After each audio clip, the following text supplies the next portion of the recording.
Kalau yang mitra kritis demo gitu ya Pak Muhi, gitu ya. Berarti memang di dunia aktivis itu banyak godaan kan, itu Pak Muhi ya. Banyak sekali sekarang aktivis itu dengan aktivitasnya justru dijadikan sarana untuk pemerasan, pemalakan, dan dijadikan kasab gitu. Assalamualaikum warahmatullahi wabarakatuh. Selamat bergabung di Lingkar Jatim Channel, rubrik sandasan yang akan ngerasani banyak hal, dari urusan agama, dari urusan politik, dari urusan ekonomi, dari urusan budaya, urusan hukum, sosial, dan lain-lain sebagainya, yang akan dikemas dengan lugas, teplas-teplos, dan insya Allah tuntas. Sahabat-sahabat pemirsa semuanya, sekarang saya di edisi perdana ini ada orang yang saya betul-betul kagumi sebetulnya, tapi sebelumnya saya nggak pernah mengaku, tidak pernah mengatakan bahwa saya kagum ke orang ini. Tapi karena ada perasaan itu, saya undang untuk menjadi edisi pertama di channel Lingkar Jatim yang dalam rubrik sandasan ini. Saya ajak untuk sandasan. Beliau adalah orang aktivis yang kalau di Bangkalan beken sekali, dan insya Allah semua teman-teman aktivis tahu dan mengenalnya. Ia adalah sahabat saya, kawan saya, teman saya, tretan saya, Muhyi, aktivis ketua di Dewan Kesehatan Rakyat Cabang Bangkalan. Selamat datang Pak Muhyi. Ya, selamat datang Pak Aliman. Biasanya saya panggil Om ini. Tapi sekarang karena ini rubriknya resmi ini, jadi saya panggil Pak Aliman ini. Santai aja, nggak usah resmi-resmi. Oh gitu ya, sepenting kan ini kan ceplos namanya. Oh, siap. Pak Muhyi sebagai aktivis, apa kesan Pak Muhyi terhadap keaktivisan yang Pak Muhyi lihat khususnya di Bangkalan dan Jawa Timur, dan khususnya secara umum di Indonesia? Wah, pertanyaannya agak berat ini. Ya, santai Pak Muhyi. Jadi begini Pak Aliman, dalam dunia keaktivisan ini kita kembali pada fundamental ya. Jadi artinya dunia keaktivisan ini sesuai dengan fungsinya, yaitu fungsi controlling, fungsi untuk melakukan sebuah perubahan di luar pemerintahan, di luar sistem, dan itu semuanya butuh effort, butuh idealisme, butuh sesuatu yang memang out of the box. Jadi kita tidak bisa kita biasa-biasa saja, artinya hanya mengikuti arus saja, tidak bisa seperti itu. Keaktivisan ini harus sesuai dengan fundamentalnya, bahwa ini dunia pergerakan, ini dunia untuk melakukan suatu perubahan. Berarti Pak Muhyi menganggap bahwa aktivis itu syaratnya adalah harus ada idealisme, gitu ya Pak Muhyi ya. Tidak boleh menjadi aktivis justru menjadi sarana untuk tidak idealis. Gimana? Coba jelaskan ke saya Pak Muhyi tentang yang dimaksud Pak Muhyi tadi, itu harus ideal gitu. Jadi artinya ini perspektifnya saya secara personal dulu ya. Jadi artinya menjadi seorang aktivis itu ada dua perspektif. Artinya bisa menjadi mitra strategis, bisa menjadi mitra kritis, tergantung di mana segmen yang mau kita ambil. Mitra strategis, mitra kritis. Ya. Luar biasa aktivis ini. Mitra strategis, mitra kritis. Kalau yang strategis itu berarti dia akan mengontrol dan merubah, mendorong agar kebijakan-kebijakan keumatan itu dilakukan dari dalam gitu. Kalau yang mitra kritis demo gitu ya Pak Muhyi, gitu ya. Sebenarnya dua fungsi itu sebagai mitra strategis maupun mitra kritis itu sama-sama positif. Jadi artinya cuman cara beda syariat gitu ya. Ya, cara dan metodenya saja yang berbeda. Jadi artinya tidak kita menganggap bahwa yang kritis itu terus negatif, enggak. Semuanya fokus nanti tujuan goalnya itu apa gitu, tujuan akhirnya apa. Kalau tujuannya itu untuk kemaslahatan umat dan untuk perbaikan, saya rasa ada sebagai mitra strategis atau mitra kritis ya sama saja. Sama saja ya. Kalau begitu yang Pak Ketua lihat, saksikan, amati, juga menyimpulkan tentunya dari amatan-amatan tentang keaktivisan-aktivis yang Pak Ketua lihat, itu gimana kira-kira sekarang? Jadi Sesuai nggak dengan syarat yang Pak Ketua tadi bicarakan itu? ini tendensius ini pertanyaannya. Kalau jangan aja, dijawab aja, dan sejujur-jujurnya harus jujur lah, kan begitu. Tetap kembali lagi pada konsep awal bahwa aktivis ini sekarang kan banyak masyarakat melihatnya itu negatif, Pak. Gitu ya, masyarakat gitu ya. Masyarakat secara umum tuh banyak masyarakat yang punya asumsi negatif terhadap Aktivis. dunia peraktivisan ini. Kenapa itu masalahnya kira-kira? Ya karena kembali lagi tadi itu bahwa idealisme itu kembali lagi pada personal masing-masing. Jadi ketika idealisme itu akhirnya terkontaminasi oleh hal-hal yang sifatnya Pragmatis. ya pragmatis dan negotiable, itu yang menjadi bahaya. Apa istilahnya itu barusan? Negosiable. Negosiable. Iya, yang bisa dinegosiasi gitu ya. Ya itulah. Oh itu ya, yang sempat Pak Ketua tangkap dan simpulkan aktivitas para aktivis yang selama ini dilihat gitu ya. Ada juga banyak ya begitu ya. Banyak atau tidaknya itu saya tidak bisa mengatakan secara tapi masyarakat sudah mempunyai begitu ya. Tapi betul. Jadi artinya masyarakat itu punya asumsi ke arah sana. Iya. Makanya kadang hal itu tidak bisa dikatakan tidak juga gitu loh. Iya. Karena faktanya itu terjadi ya. Walaupun kita tidak bisa menyebut siapa itu. Mestinya sebagai aktivis dan sebagai pembela gitu ya, masyarakat justru sekarang diresahkan masyarakat kalau begitu. Nah inilah Pak. Tugas kita sebagai aktivis ini sebagai fungsi controlling tidak hanya berhenti di situ saja, tapi fungsi kita untuk mengedukasi masyarakat bahwa perjuangan itu tidak mudah yang pertama. Yang kedua, tidak semua aktivis itu juga tidak idealis. Tidak semua aktivis itu negotiable.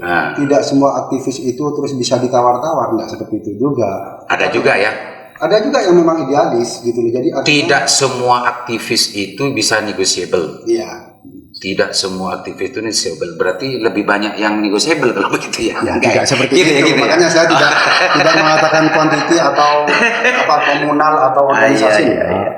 Saya pun juga tidak menutup kemungkinan akan seperti itu juga. Tapi semoga saya terhindar dari hal mudah-mudahan gitu. Mudah-mudahan Allah Subhanahu wa taala tidak sampai membiarkan keaktivisan Pak Muhyi sama dengan yang diresahkan masyarakat gitu ya. Amin. Semoga seperti itu, Pak. Oh gitu, ini menarik ini. Pak Ketua, saya sudah tidak ragukan lagi keaktivisan karena saya memang awalnya, tapi dulunya saya nggak pernah mengatakan bahwa saya kagum ke Pak Ketua. Hanya sekarang ini saya bicara ke Pak Ketua, saya kagum terhadap, saya melihat, saya mendengarkan, saya juga sering bertanya-tanya kepada gimana aktivitas dari Pak Muhyi terhadap DKR-nya dan macamnya. Sebetulnya Pak Muhyi itu kok memilih menjadi aktivis kesehatan DKR itu? Apa sih latar belakangnya? Jadi begini Pak, kalau kita lihat IPM ya, Indeks Pembangunan Manusia, salah satu parameternya itu adalah kesehatan. Dan di kesehatan, pendidikan, ya, ekonomi, dan lain-lain lah. Tapi kenapa saya memilih fokus di kesehatan? Karena kesehatan ini banyak hal-hal kompleks yang terjadi dan masyarakat awam, masyarakat kecil itu banyak crash di situ, tidak bisa menemukan solusi terhadap permasalahan-permasalahan di bidang kesehatan itu.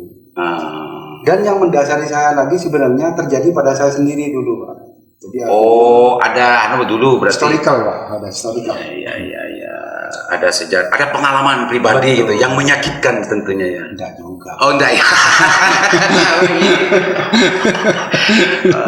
Berarti berangkat dari pengalaman itu kenapa memilih untuk menjadi aktivis kesehatan gitu ya. Fokus di kesehatan. Dengan kata lain berarti kenapa masyarakat kok tidak paham tentang masalah hak-hak kesehatannya dan macamnya? Berarti memang ada kesengajaan negara dalam konteks ini untuk tidak memahamkan masyarakat, begitu kira-kira?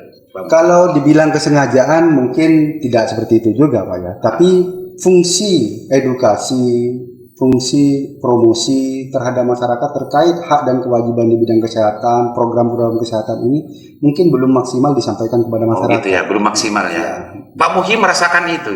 Merasakan, Pak. Loh, kalau urusan sosialisasi dan macamnya kan kalau saya dengar itu luar biasa anggaran untuk yang diberikan kepada mereka semua.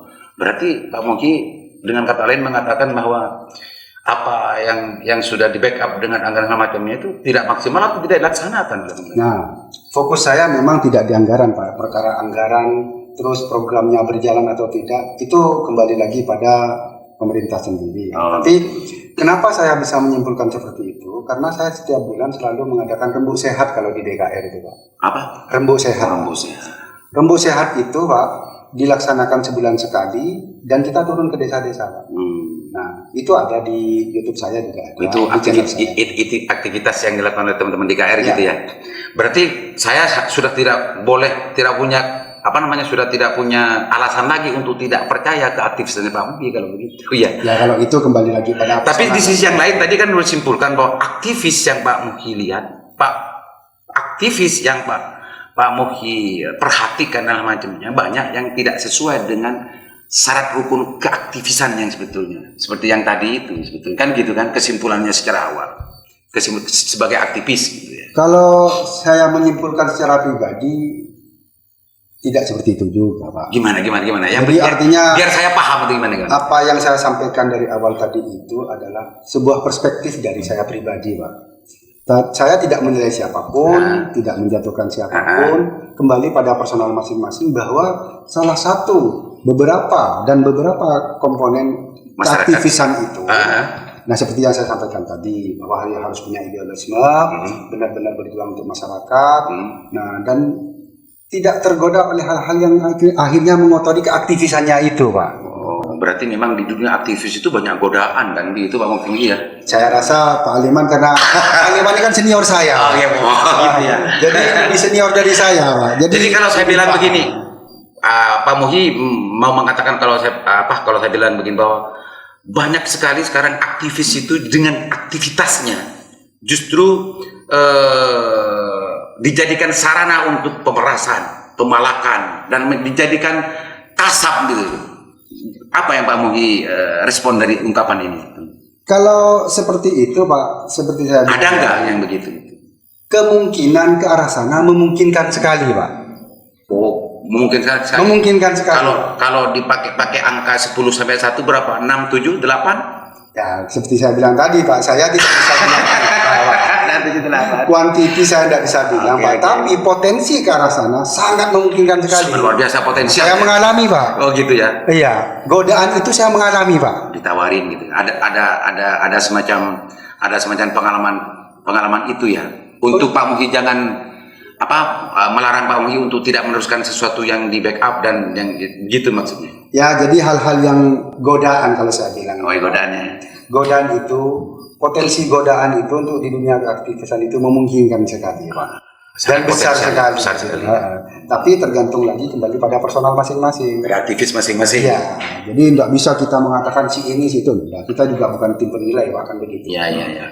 Ya Pak Muhi, saya kalau bicara urusan keaktivisan, meskipun saya senior katanya Pak Muhi, saya di pengalaman di lapangan itu mungkin lebih banyak Pak Muhi, karena Pak Muhi apalagi setiap bulan punya acara rutinitas seperti itu, sentuhan-sentuhan dengan masyarakat tentunya lebih sensitif lagi ketika bicara tentang masalah keaktivisan. Selanjutnya, karena Pak Muhi ini memilih sebagai aktivis kesehatan gitu ya, sekarang kan lagi gencar-gencarnya bicara tentang masalah COVID gitu ya. Isu global. Ya, bahkan di Jawa Timur ini kan sekarang bisa dikatakan memakai istilah markas COVID sekarang di Indonesia gitu ya, karena sebelumnya di Jakarta, sekarang di Jawa Timur gitu. Coba apa yang bisa masyarakat tahu tentang masalah ini Pak Muhi, COVID ini Pak Muhi. Jadi COVID ini kan kita semuanya, hampir semua lapisan masyarakat itu sudah tahu bahwa ini isu global. Jadi bukan rahasia umum lagi, sudah menjadi rahasia umum dan semua orang bahkan sampai tetek bengeknya itu, Pak, sampai permasalahan rapid test, swab test, komponen-komponen itu masyarakat juga sudah paham dengan itu semuanya. Karena derasnya arus informasi hampir di semua lini, Pak. arus informasi itu begitu gencarnya sehingga akhirnya masyarakat itu bisa paham dengan itu semuanya gitu loh Pak. Pak Mugi sebagai aktivis kesehatan yang mempunyai aktivitas per bulan rembuk sehat dan macamnya, itu pernah dengar nggak bahwa ada di kalangan masyarakat itu yang mengatakan bahwa COVID ini adalah konspirasi, COVID ini adalah sesuatu yang diada-adakan? Pernah dengar nggak itu? Bukan pernah dengar Pak. Memang masyarakat itu banyak yang berasumsi seperti itu Pak. Ya. Nah, maka dari itu DKR ini Pak sebagai salah satu organisasi yang memang fokus di kesehatan dan memang intens di kesehatan itu Pak memberikan edukasi kepada masyarakat ini terkait bagaimana COVID ini real atau tidakkah, konspirasi atau tidakkah, itu kita memberikan edukasi tentang itu kepada masyarakat bahwa kewaspadaan kita terhadap COVID ini bukan tidak beralasan. Himbauan pemerintah, himbauan ulama terhadap COVID ini itu bukan tidak beralasan, Pak. Karena korbannya sudah banyak, Pak. Gitu. Nyata, gitu. Nyata. Artinya COVID ini apakah itu berangkat dari sebuah konspirasi global atau tidak? Atau COVID ini diciptakan atau alamiah? Itu sudah tidak lagi menjadi perdebatan dalam pikirnya Pak Mugi. Betul. Tapi COVID betul-betul ada. Ada. Tapi kalau urusan penanganan COVID, Pak Mugi bagaimana perspektifnya dan cara melihatnya ketika ada kemungkinan nggak penanganan COVID itu ada new konspirasi? Nah, COVID real ada. Nah, terlepas ada konspirasi dan bahaya COVID, gitu ya? Oh bahaya sekali. COVID bahaya sekali. Terlepas di belakang itu ada konspirasi terkait dengan ekonomi, secara bisnis atau apapun bentuknya, anggaran. Nah itu potensi ke arah sana memungkinkan gitu loh Pak. Nah kalau itu terjadi potensial untuk ada konspirasi gitu ya? Ya potensial untuk terjadi. Dijadikan sarana untuk ya profit oriented gitu ya? Memungkinkan Pak. Tapi apakah itu benar-benar terjadi atau tidak sampai sekarang masih sebatas asumsi. Walaupun di beberapa daerah sudah ada yang terjadi gitu loh. Nah artinya potensi yang tidak COVID di-COVID-kan gitu ya? Yang memungkinkan itu gitu loh. Nah makanya kembali lagi fungsi kontrol itu tidak hanya dari luar saja Pak. Dari internal pemerintah sendiri juga mestinya ada fungsi kontrol yang ketat juga terkait hal itu. Pak Mugi sebagai aktivis tentunya tahu dan bisa secara sensitif dirinya melihat kebijakan pemerintah tentang masalah penanganan COVID. Bagaimana menurut Pak Mugi? Kalau kebijakan pemerintah terkait dengan COVID ini hampir di semua segmen ya, walaupun bukan di bidang kesehatan saja, di segmen-segmen yang lain itu sudah berjalan menurutku. Sudah maksimal. Tapi eksekusinya maksimal atau tidak, ini yang jadi pertanyaan. Jadi Pak Mugi menganggap pemerintah serius menangani? Serius. Kalau karena ini isu global Pak ya, dan dampaknya juga luar biasa. Kalau terkait dengan keseriusan pemerintah menangani COVID ini, saya bilang serius. Bahkan anggarannya pun luar biasa gede gitu. Masa indikator keseriusan itu kan anggaran? Salah satunya Pak. Tadi indikatornya kan juga ada memungkinkan potensial untuk adanya konspirasi dan penyalahgunaan dari penanganan itu. Tapi kalau indikasi keseriusan dari itu kan tidak masuk. Bisa saja itu justru semangat untuk menggelontorkan itu justru dengan niatan itu kan nggak bisa Pak Mugi kalau gitu. Memang betul bukan jadi tujuan jadi ukuran. Ya. Tapi salah satu komponen untuk keseriusan penanganan COVID itu ya anggaran Pak. Bagaimana bisa maksimal kalau anggarannya nggak ada kan begitu Pak. Pelaksananya Pak Mugi melihat gimana? Makanya saya bilang tadi terkait pelaksanaan ini maksimal atau tidak. Nah itu kita bisa menilai dari pemerintah sendiri, harusnya bisa menilai itu gitu loh. Yang saya minta ini kan Pak Mugi yang menilai sebagai aktivis, jangan pemerintah lah. Masa pemerintah menilai sendiri Pak Mugi? Ya masyarakat kan begini, masyarakat ini kalau saya melihat di lapangan itu banyak yang sudah apatis ya, jadi artinya berpola pikir negatif juga terkait anggaran besar seperti ini, tapi dampaknya kurang maksimal. Nah itu sebenarnya sudah semakin meningkat sekarang ya. Lah iya, jadi artinya bagaimana masyarakat menilai itu bisa dievaluasi Pak. Dengan besarnya anggaran itu, dampaknya, implikasi terhadap masyarakat seperti apa, itu sebenarnya sudah bisa dinilai maksimal atau tidaknya keseriusan pemerintah ini menangani COVID gitu loh Pak. Sekarang kan semakin meningkat. Betul. Berarti mafhum mukhalafahnya tidak serius dong negara itu, pemerintah ini. Lah makanya perspektifnya dulu Pak. Kita melihatnya dari barusan indikatornya Pak Mugi kan, coba lihat sendiri apakah ada dampaknya luar ke pemerintah bagaimana. Itu untuk mengukur keseriusan pemerintah kan. Betul. Kenyataannya justru sekarang kan semakin luar biasa peningkatan COVID yang terkonfirmasi. Berarti ini salah satu bukti, salah satu indikator gitu ya, bahwa pemerintah nggak serius penanganan ini. Kalau menilai pemerintah serius atau tidak dan melihat implikasi di masyarakat terkait dengan keseriusan pemerintah menangani COVID ini, kita harus melihatnya dari dua perspektif yang berbeda, Pak. Gimana itu? Perspektif pertama dari pemerintah sendiri, perspektif kedua dari masyarakat sendiri. Oh ya. Karena menurut saya garda terdepan penanganan COVID ini agar COVID ini bisa tidak menyebar, COVID ini bisa segera teratasi. Sebenarnya garda terdepannya itu di masyarakat sendiri, Pak. Masyarakat ya. Iya.